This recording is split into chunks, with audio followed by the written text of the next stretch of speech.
Halo para rebahaners, bagaimana kabar kalian semua? Semoga dilancarkan segala urusannya. Pada kali ini saya akan merangkum sebuah film yang berjudul Castaway tahun 2000, di mana film ini survei terbaik, di mana sang aktor Tom Hanks sendiri sampai melakukan treatment untuk menurunkan bobotnya agar terlihat maksimal. Tidak usah banyak spoiler, langsung saja pasang handset Anda, kencangkan kata pacar Anda. Ciki Crot.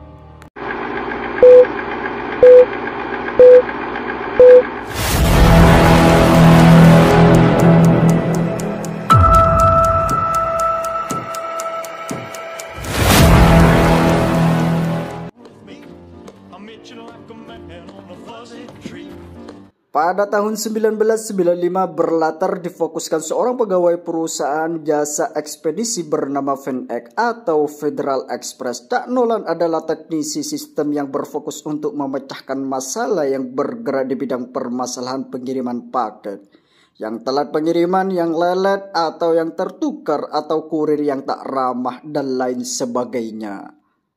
I started at absolute zero and is now at 87 hours. 15 minutes! Crunch time! Crunch time! Cak sendiri memiliki kekasih, namun mereka tinggal bersama yang tidak terlalu lama, namun mereka belum menikah. Dia bernama Kelly. Rencana mereka berdua akan menikah dalam waktu dekat ini. Akan tetapi waktu jadwal padat Cak yang harus pergi ke gudang FedEx di seluruh dunia, sehingga acara mereka harus tertunda.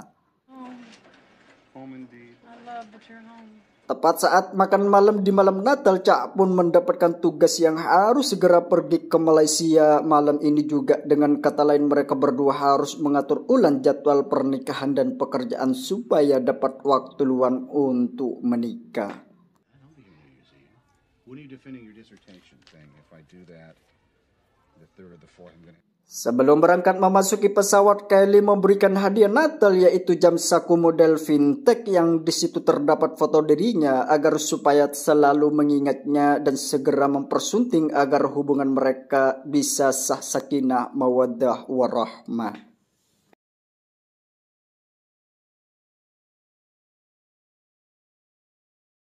Pemberangkatan penerbangan menuju kota Upin Ipin berjalan lancar sampai para pilot mengalami putus komunikasi dengan pusat kendali akibat cuaca yang buruk yang sedang terjadi, sehingga pesawat harus mengubah arah menghindari badai tersebut dengan memutari badai.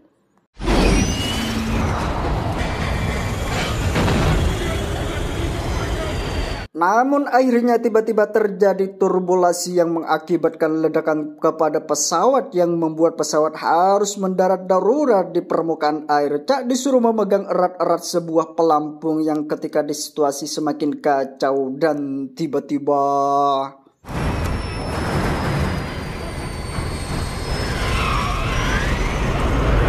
Cak pun satu-satunya orang yang selamat atas kejadian pendaratan darurat itu berkat pelampung atau perahu karet darurat, sedangkan 2 pilot dan 1 kru tewas akibat mengalami benturan sehingga mereka tidak terselamatkan. Dan Cak harus menerima fakta bahwa dirinya harus terombang-ambing sendirian di tengah badai yang dahsyat ini.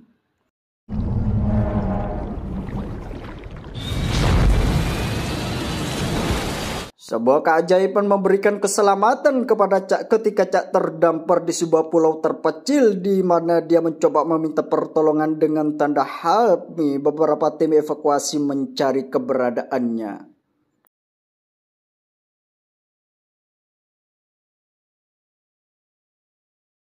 Pada besok harinya tim evakuasi belum juga tak kunjung datang. Justru Cak menemukan beberapa kardus berisi paket FedEx yang harus dikirim sebagai karyawan yang baik dan menjunjung tinggi atas perusahaannya.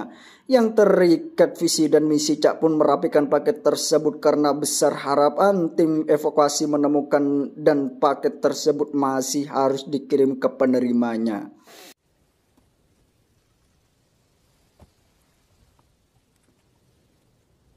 Cukup hanya 1 hari Cak tidak minum, pastilah dia sangat kehausan ketika dia menemukan beberapa butir kelapa muda yang tergeletak membuat dia harus memecahkan karena tidak memiliki skill survei, tidak pernah sekalipun menonton tutorial di YouTube, yaitu solo camping. Cak pun harus menghabiskan waktu berjam-jam hanya untuk memecahkan 1 butir kelapa.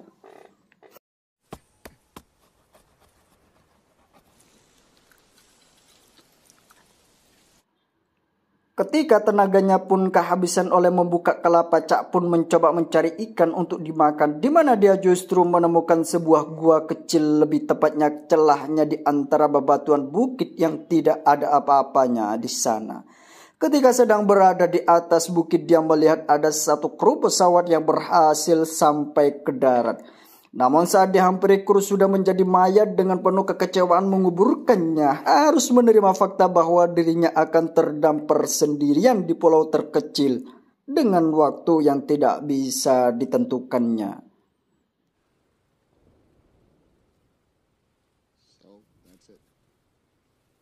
Satu-satunya motivasi yang membuat dirinya harus bertahan hidup adalah sosok wanita yang dia cintai, tidak lain yakni Kelly. Dia selalu memandanginya sambil menyalakan senter agar bisa tidur nyenyak di pulau terpencil tersebut.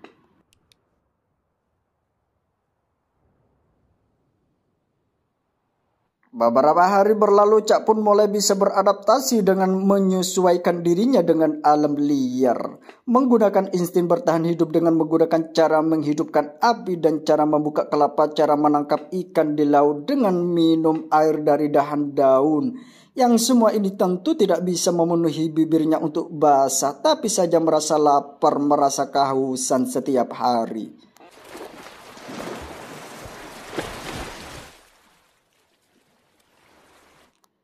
Keinginan untuk bisa melihat titik terang di ujung sana, Cak tak ingin melewati kesempatan. Cak pun memberanikan diri untuk mengayuh perahu karetnya, meski pada akhirnya dia tidak sanggup melawan ombak yang sangat dahsyat.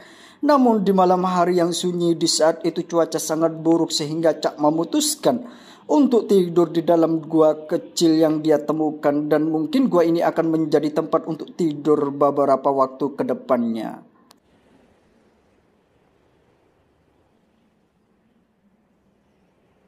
Sudah mulai tidak tahan rasanya haus dan lapar yang semakin menyerang, Cak pun memutuskan untuk melanggar kode etik pegawai jasa ekspedisi dengan membongkar semua paket yang ada.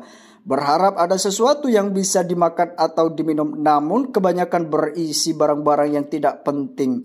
Baju bola, basket, sepatu, dan skating, dan benda-benda tidak berguna. Dengan kreativitas, Cak berhasil membuka sebutir kelapa muda dengan menggunakan besi pada sepatu skating tersebut. Namun ada satu paket yang tidak dibuka oleh Cak, yang terdapat gambar sepasang sayap. Bagi Cak mungkin itu sangat berharga dan mungkin saja paket itu sangat penting sekali, sehingga tidak melanggar kode etik dan memilih menyimpan meski waktu yang belum diketahui. Dengan barang-barang paket ekspres tersebut, Cak setidaknya memiliki peralatan dasar untuk bertahan hidup, seperti besi untuk membuat tombak nantinya. Akan diruncing kayu untuk digunakan menangkap ikan seperti binatang laut, menggunakan jaring kain dan indah yang dia dapat dari paket tersebut. Namun salahnya adalah Cak harus memasak tangkapan supaya matang, tentu saja memerlukan api untuk melakukan proses pemasakan. Dengan hasil pelajaran sekolah yang dulu tidak bolos saat pelajaran sekolah dengan kayu kering, jika digesekkan dengan material yang sama akan menghasilkan panas dan api. Cak pun berulang kali mencoba membuat api sendiri, akan tetapi gagal, bahkan justru sempat melukai tangannya sehingga berdarah. Cak pun marah-marah tidak jelas dengan melemparkan bola voli di sampingnya, yang ketika dia lihat jejak telapak tangannya membentuk semacam wajah yang lantas dia perjelas. Dia sadar bahwa kesendirian dan kehampaan akan menimbulkan kegilaan. Cak pun memberikan nama bola itu sesuai mereknya, yaitu Wilson, dan menjadikan teman berbicara sekaligus pendamping selama Cak terdampar di pulau tersebut.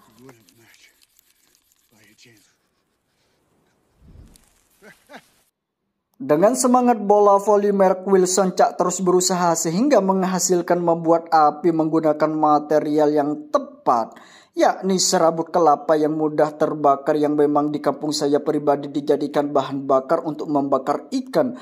Merasa senang mabuk kepayang karena akhirnya dirinya mampu membuat api dengan tangannya sendiri dan bisa setara seperti Deda Inul untuk bertahan di alam liar.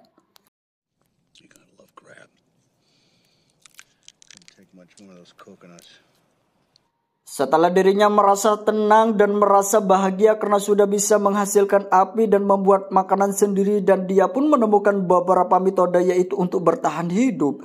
Dengan perhitungan tentang posisi jatuhnya pesawat membuat sebuah hipotesi yang kemungkinan apakah dirinya bisa ditemukan bagaimana caranya. Cak mengatakan kepada Wilson bahwa posisi mereka sangat jauh saat jatuh dari pesawat saat memutuskan memutar menghindari badai, sehingga kemungkinan mereka berdua akan ditemukan 0%.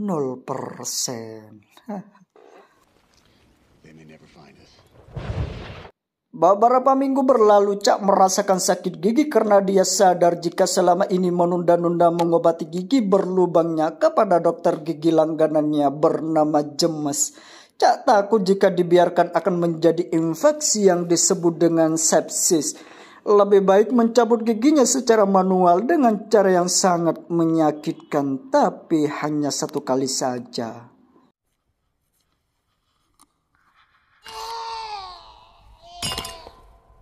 Kita diperlihatkan Cak sudah melewati hari demi hari, bulan ke bulan, tahun ke tahun. Kini sudah 4 tahun berlalu.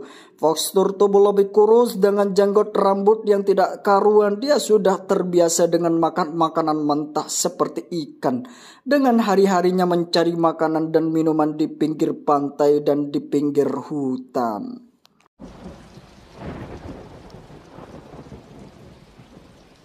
Saat itu Cak menemukan pintu pesawat yang terbuat dari material yang cukup ringan, hingga muncullah sebuah ide yaitu membuat sebuah rakit atau perahu kecil dengan pintu toilet tersebut sebagai atapnya. Dibantu Wilson yang tidak terlalu berkontribusi besar yang juga kondisinya juga sama-sama gondrong, dia pun menebang sebagian pohon dengan api yang dinyalakan sehingga menghabiskan setengah dari pohon di pulau kecil tersebut. Yang ingin membuat sebuah rakit karena dia sudah tahu ilmu bintang, di mana di bulan itu adalah bulan yang tepat untuk berlayar karena angin tidak terlalu kencang sehingga laut agak lebih bersahabat.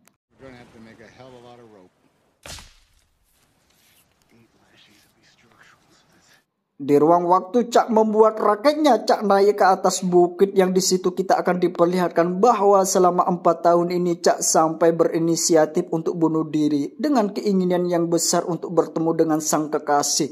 Cak pun menang melawan egonya dan memanfaatkan tali tersebut sebagai bahan untuk mengikat rakitnya buatannya.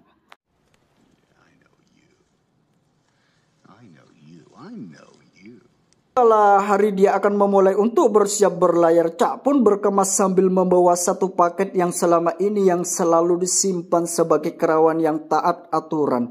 Tapi sebelumnya itu Cak menyempatkan diri untuk menuliskan jejak dirinya di sebuah batu bahwa alasan utama dirinya bertahan yaitu sang kekasih tidak lain adalah Kelly yang tercinta.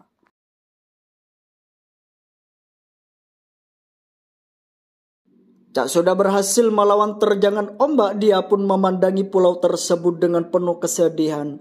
Hal yang tersebut tidak masuk akal. Siapa yang tidak sedih jika kita sudah tinggal cukup lama dan sudah beradaptasi dan harus meninggalkan tempat itu selamanya. Namun awalnya sangat asing dengan pulau itu, akan tetapi selama dia 4 tahun sendirian di sana, wajar jika merasa pulau itu sebagai tempat yang menyelamatkan dirinya dan merasa sangat berat untuk meninggalkannya.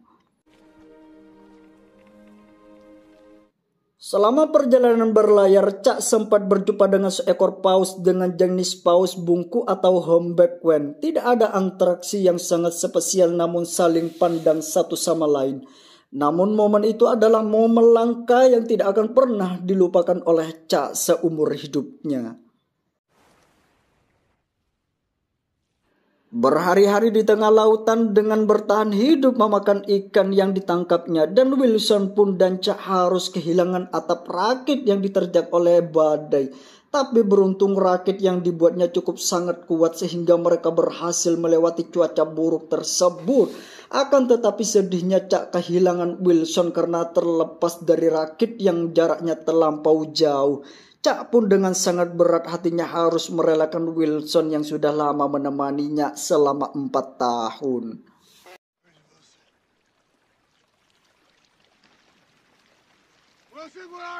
Cak sudah terombang-ambing, tidak tahu arah, dan sudah penangkap ikannya tidak layak dipakai. Dan semangat semakin menipis karena sudah kehilangan Wilson. Muncul sebuah kapal yang membawa banyak kontainer yang bertulisan Gesico, di mana perusahaan besar menjual dan menyewakan kontainer laut. Di mana kabar atas keselamatan Cak membuat Kelly pingsan ketika pertama kali mendengarnya.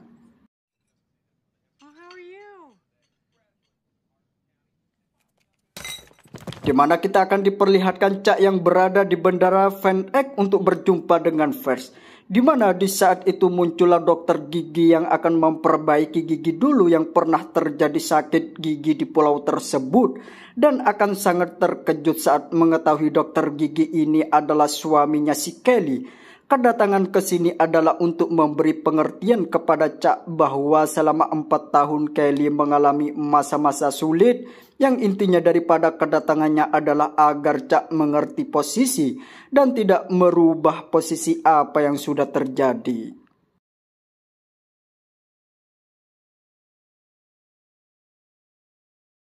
Di luar naluri kita sesuai ekspektasi kita, Cak seharusnya bahagia setelah dia pulang.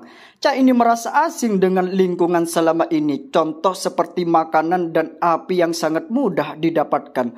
Seolah tidak berharga seperti sebelumnya ketika dia berada di pulau tersebut. Untuk tidur pun Cak lebih nyaman tidur di lantai daripada di atas prim bed. Bahkan dia masih melakukan kebiasaan selama 4 tahun ini, yaitu melihat foto Kelly sambil mengedip-ngedip ke lampu LED senternya. Cak pun bercerita kepada temannya di depan perapian, di mana perasaan saat ini dia bercerita di awal pertama di pulau tersebut merasa sendirian dan merasa takut dan tidak tahu harus melakukan apa.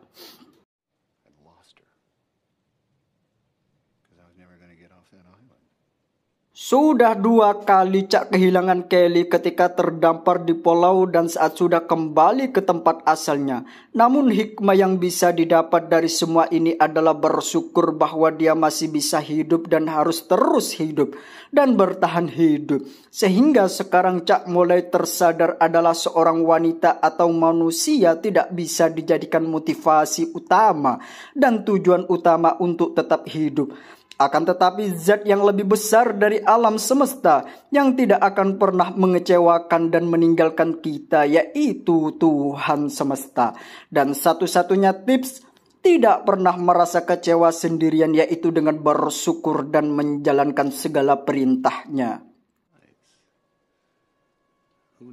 Dan yang paling saya kagumi dari film ini adalah Cak ketika mempertahankan sebuah paket dan mencari alamat dan terus dia bertahankan selama 4 tahun berada di pulau itu. Di mana Cak menuliskan sebuah pesan berisi terima kasih karena paket inilah salah satu yang berhasil mempertahankan hidupnya.